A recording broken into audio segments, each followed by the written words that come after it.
Here's a wee thing here I just wanted to clear up, and that is, here's the part number of the lightweight swing arm spacer.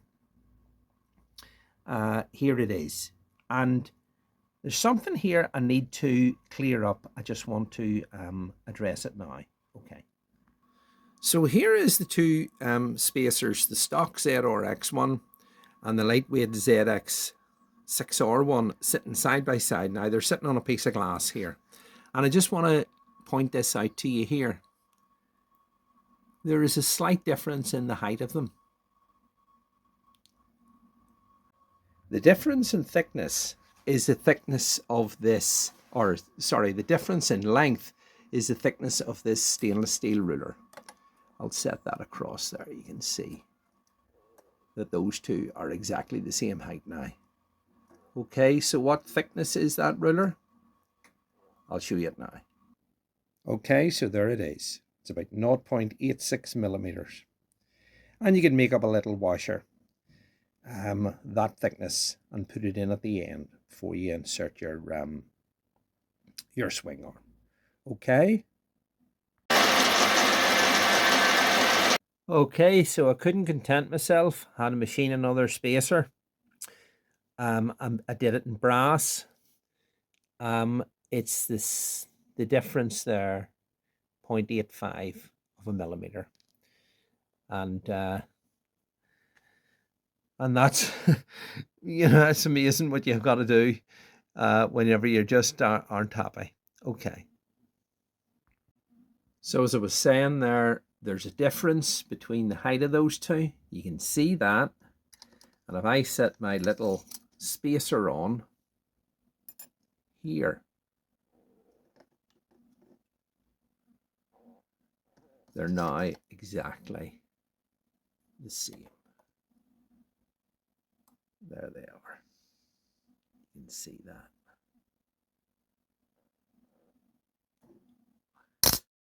All right. So swinging arm will have to come out. That'll have to be fitted.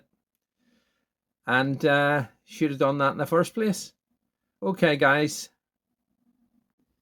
So you can choose to do that in a number of different ways if you want to make up that difference, or if you just wanted to leave it and be happy with it, because there's still adequate clearance there, as you can see, on both sides.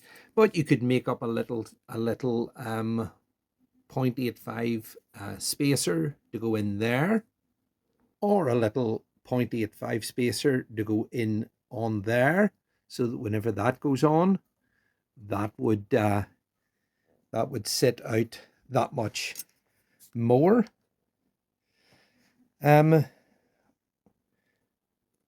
Or a spacer to go on here, or you could machine one of these spacers that is 0.85 millimeter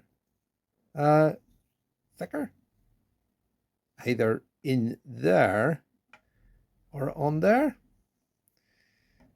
Or, as I say, you could just leave it. It's entirely up to you. Because, as I say, look, you've got enough clearance there that nothing's going to touch at all. There. So you've got the clearance there, and you've also got the clearance there, as you can see. So, as I say, it's up to yourself. Actually, it'd be better just sticking it there, because sticking it on the swinging arm, it wants to fall out every time you push it in. And then I'll just use this wee bit of 20 millimeter brass bar and just slide that in like that. See, like that there, and that'll just keep that flush, and that'll stop that there from wanting to push out whenever I offer that up into position, that swinging arm up into position. Goodness, I can't believe I'm having to do this twice. Okay, guys. So after that slight detour there, the swing arm's back in again. The new 1.25 thread pitch lower shock mount bolts, titanium ones, are in.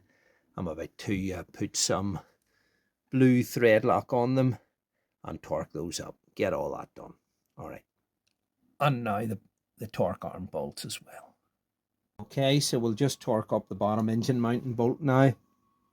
You'll notice here I have put some duct tape around here so that this part of the extension bar of the socket doesn't gall into it, and have the nut restrained on the other side. Okay, so there you go. It's 44 Newton meters. There you go. All right, so now we'll just do the top one.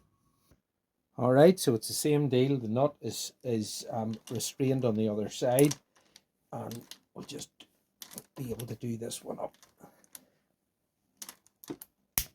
There you go. All right, okay. Now we can do the swing arm pivot bolt. Put some thread, blue thread lock on it, and tension that one there up as well. Okay. All right, so we'll just put some. There's no lock nut here. It's just a what do you call it? A Pro Bolt titanium nut. So I'm just putting some thread lock on that. This side here is a 26 millimeter titanium nut, and the other side is a 27. So I need to restrain the other side. I'll get a spanner on the other side here.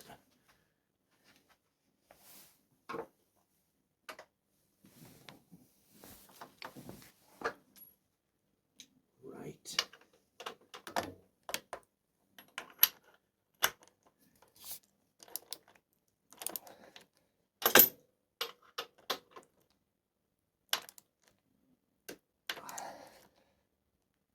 Oh.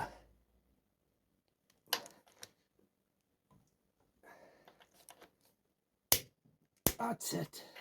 All right, so we'll do these frame rail bolts here. 44 Newton meters they are. And the upper ones.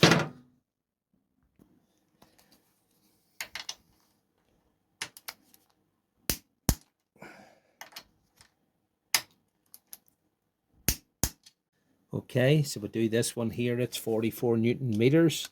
And then the same on the other side. Okay. All right, another one, 44 Newton meters. And then these two here are 30 Newton meters. All right.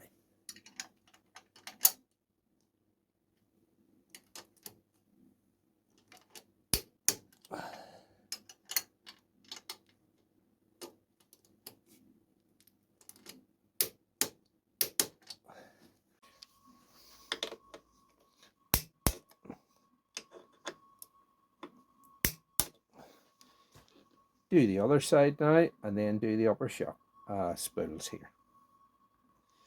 Okay, let's do these ones.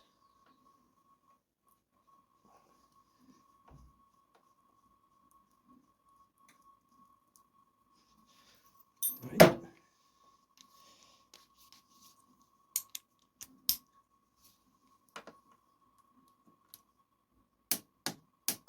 All right, okay, same on the other side. Okay, so let's get the back wheel in next. That'll be the next logical thing to do. I just want to clean it all up here. I've got a lovely 44 mil or 44 tooth Renthal hard anodized rear sprocket on. So I'll just use this intensive cleaner here to clean all the grime off it that I've had on, that I accumulated. And clean it all up, get the back wheel in. Okay. So I have some kerosene here in an old baking tray and a toothbrush, and I'm going around and cleaning all this up. You can see quite a bit of grime coming off it in there, but needs to be done. All right. So here it is, all cleaned up, as you can see, looking pristine. Those are titanium sprocket nuts on there, and I've also got my stainless steel spacers. These are the stock ones, so I've got these here, and the wheels all cleaned up as well. So there's it. There it is. About to put this in, get the wheel in. Okay. All right, so I'll just put a tiny wee smear of grease in these push drives here, so that the sprocket carrier just slips in nice, and then we'll just get it all buttoned up and in place. Okay. So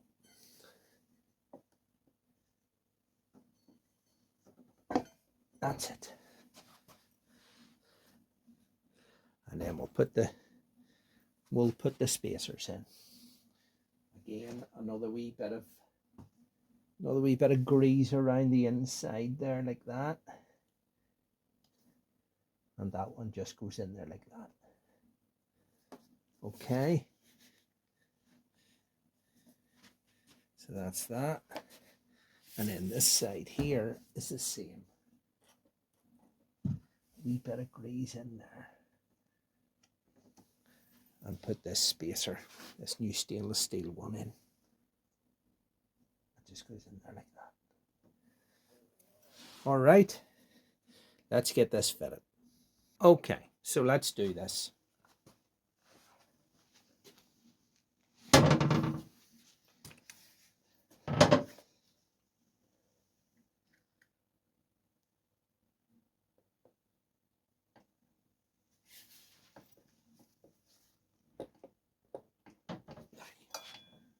Just getting this caliper into place.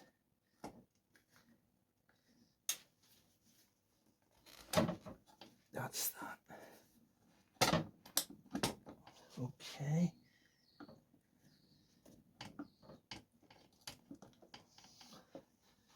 All right, now we'll just get the axle put in place next. All right, so a wee bit of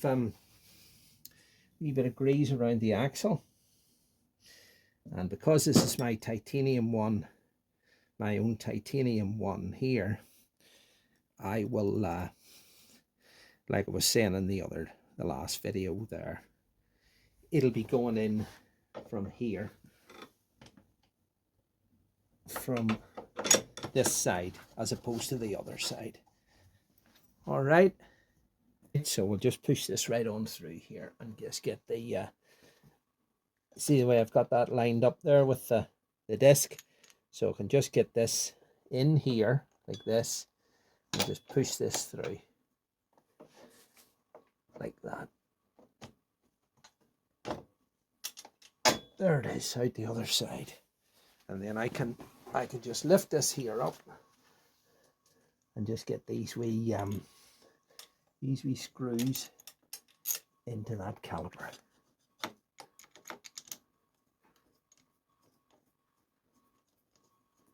And then the nut onto the that's it. Where's the nut? Okay, so there's the, oh, I have a washer to go on there. Titanium washer. Just get this around here a wee bit. There it is. And then this titanium nut here.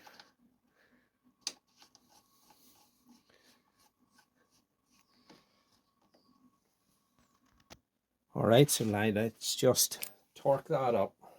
They're 24 mil nuts there, so just tighten that there up.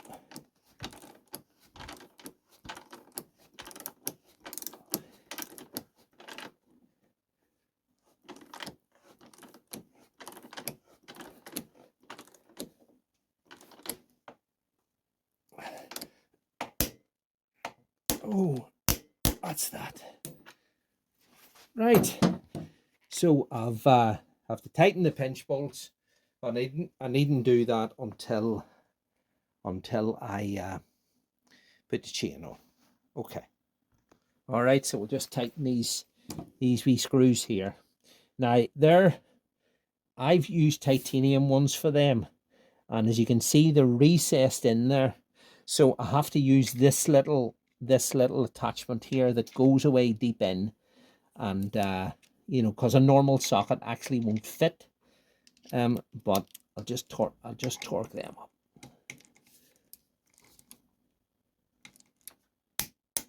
That's that.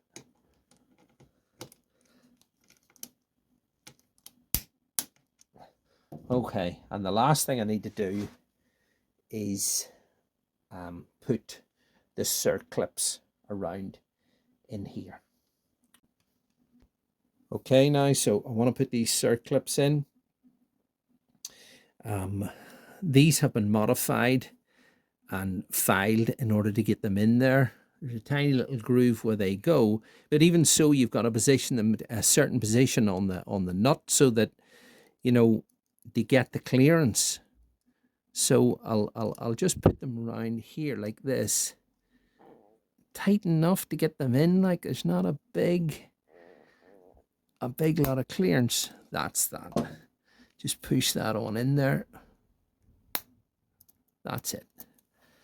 That's that. Just do the same on the other side, and that's it.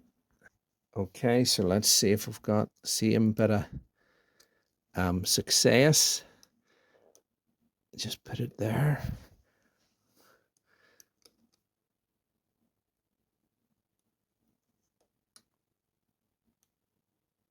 I think that's it. That's it. Just push that on in there. There and there. Oh, need to go on in another wee bit.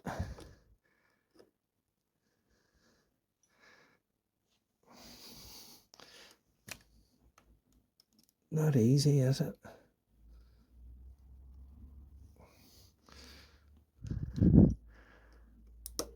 That's it. That's it. Okay.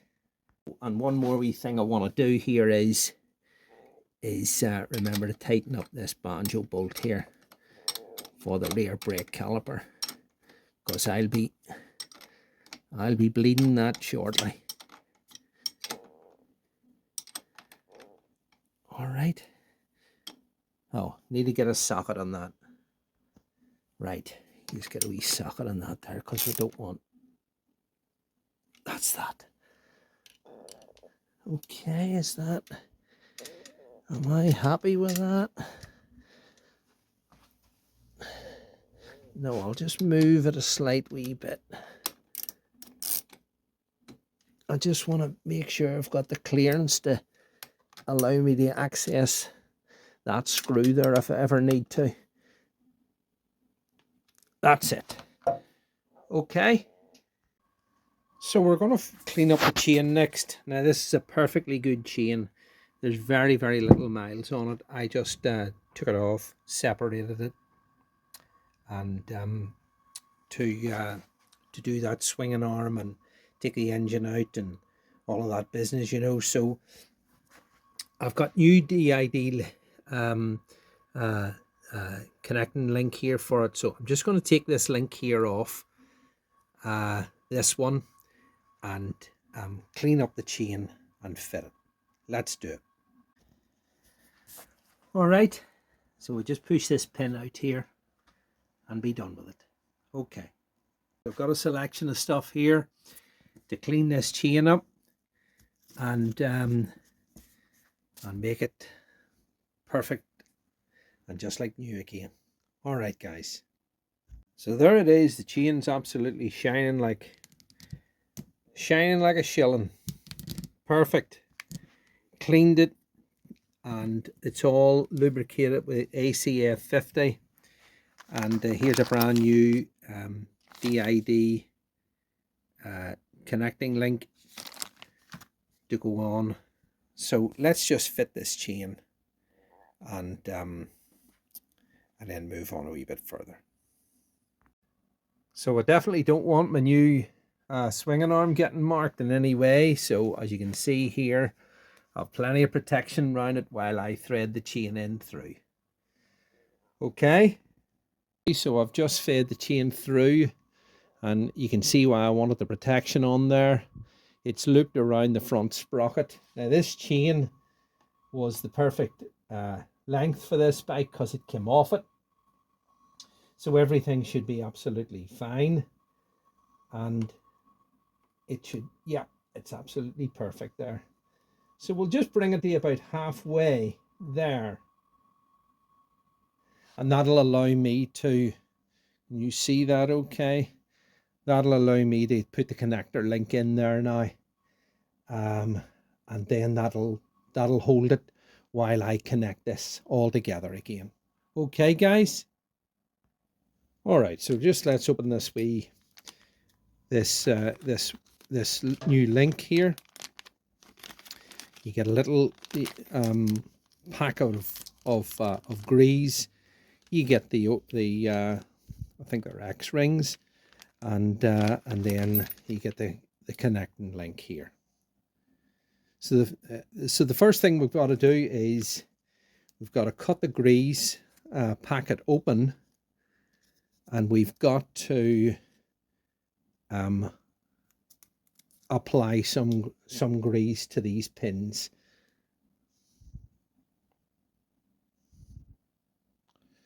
There and there. Messy, I know, but it has to be done.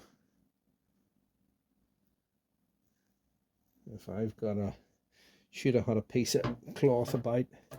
Right, okay. Cut these here open.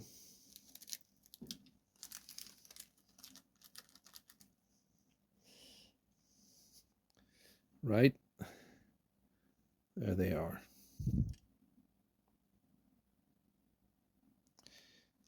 And another one. All right, or we drop a grease there on it, there and there.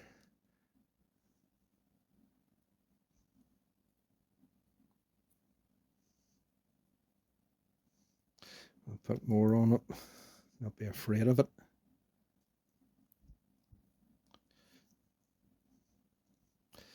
Right,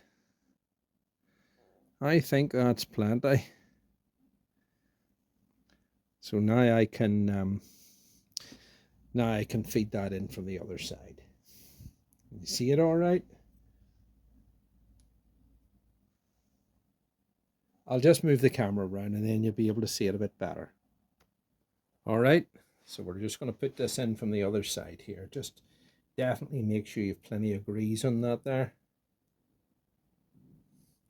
It'll ooze out, and then we'll have to clean it all off afterwards anyway. Okay, a bit of a nerd, but I want the writing up. So in it goes from there and there, and that's it. And then we'll put another wee drop of grease on it there and there.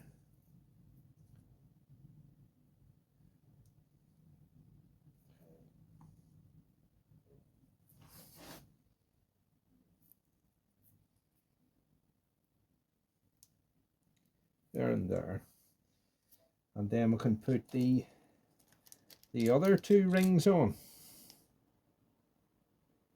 There.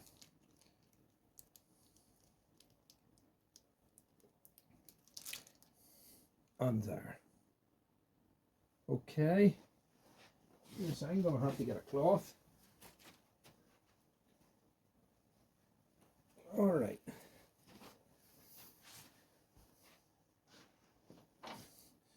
Okay, so now we can put this link here on,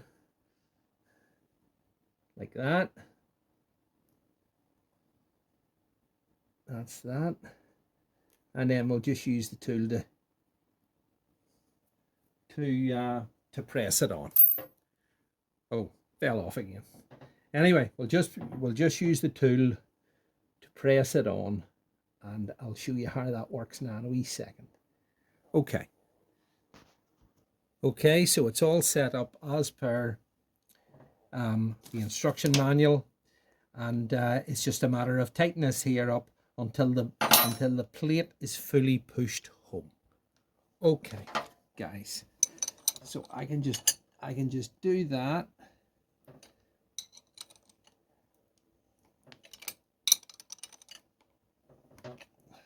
You've got to bring the chain down to a place, you know, that's free, and there's not much opportunity, you know, a wee place that's free here to give you access to be able to do the like of that. All right. Okay, so the way this tool's made, and the way you assemble it, you know, I mean, there's a place there on that plate that ensures when that there is pushed fully home. You know, the two link heads fit in there, and the plate itself would ride up in there. And so that's pushed fully home like that. But you can double check it, you know, with your caliper, which is what I've just done. And everything is absolutely perfect. So now we've just got to rivet these two heads of this link. Okay, so we're going to rivet the pins of this connecting link, and you can see that the riveting pin here is in the right position directly over that, so that I can tighten it up and flare the end of it, and then I'll do the one beside it, and that'll be the chain done. Okay.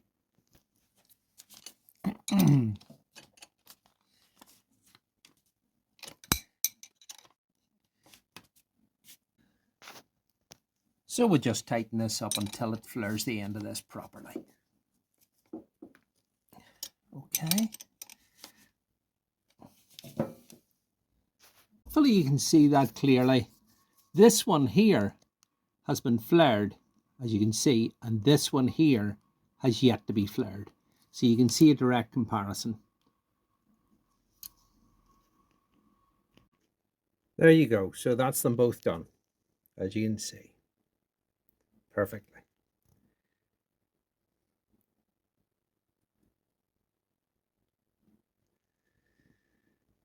All right, so it's just really only a matter of tensioning the chain up. That by making sure that the eccentric bolts are loose and on both sides, and that the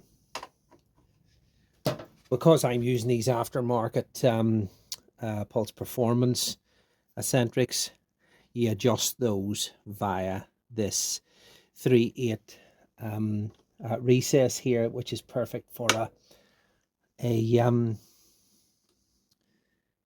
socket, you know. So you're just watching these little ticks around it here to line up with this mark here, and you can see how that, you know, would adjust that and do it the same equally on both sides. Okay, so it's hard to know, I mean, until you get the bike down and the weight on it and everything, but it might be a little bit tight, but it, you know, it doesn't seem too bad. So I'll just tension up these pinch bolts.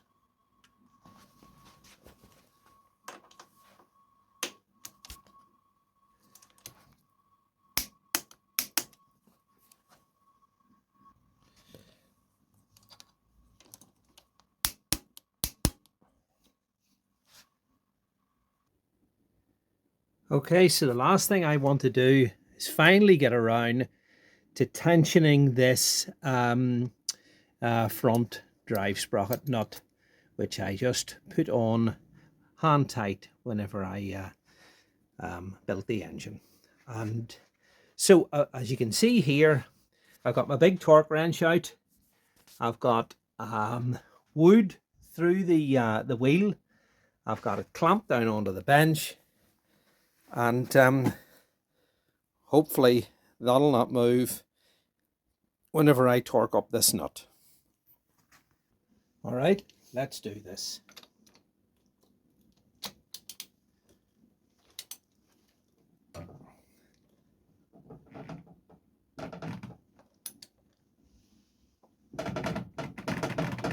Oh, that's it. That's it. Okay. Right, now, and the final thing after torquing that up, and I keep saying the final thing, and then I keep doing another one thing, is to bend over this this tab washer here.